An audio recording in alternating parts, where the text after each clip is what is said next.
Nous avons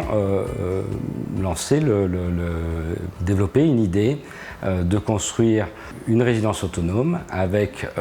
des points forts sur le bioclimatique, mais aussi sur les matériaux. Donc nous avons refait un immeuble en bois, ce qui n'était plus le cas, en tout cas sur Pointe-à-Pitre et Basse-Terre depuis une cinquantaine d'années.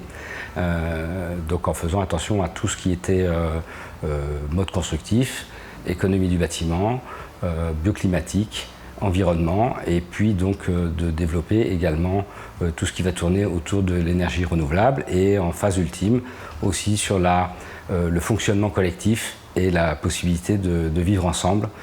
pour une résidence de 5 appartements. Le défi était également de ne pas trop déranger sur les circulations, donc tout a été préfabriqué, que ce soit les rez-de-chaussée qui sont donc en béton, puisqu'on a des garages et des locaux techniques, ou les 2 derniers niveaux qui sont eux en bois. Donc ce sont des ossatures préfabriquées, qui ont été préfabriquées en zone industrielle et qui ont été montées lors de 5 opérations de levage. Le chantier a commencé en début 2020 et a été livré au 14 février 2021. Donc c'est-à-dire qu'on a environ entre 12 et 14 mois de chantier. Donc le projet avait également comme ambition d'être un petit peu démonstratif par rapport aux spécificités que l'on a en Guadeloupe, par rapport à un climat qui est souvent très généreux mais parfois capricieux. C'est-à-dire qu'on est en zone sismique, donc construire de façon légère pour réduire les charges sismiques,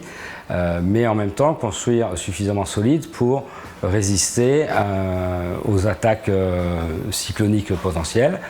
La réalité de la résilience, c'est aussi d'être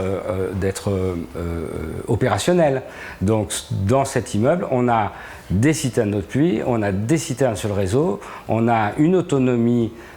photovoltaïque, c'est-à-dire que l'immeuble n'est pas raccordé à EDF, donc il n'y a pas de coupure et on compte bien s'il y avait un souci, pourquoi pas brancher les frigidaires des voisins, parce qu'aux Antilles, au bout de 3 jours sans frigidaire, on ne fait pas grand-chose. La participation au concours des maisons résilientes a été initiée par le conseil de pas mal de confrères, notamment de la maison d'architecture, qui m'ont dit « mais Laurent, il faut absolument que ça fasse écho et de façon à ce que ça puisse être amplifié et primé et reconnu par nos pairs et d'autres scientifiques ou experts, et de façon à ce que ça devienne un petit peu exemplaire et que ça puisse inspirer nos politiques par exemple. »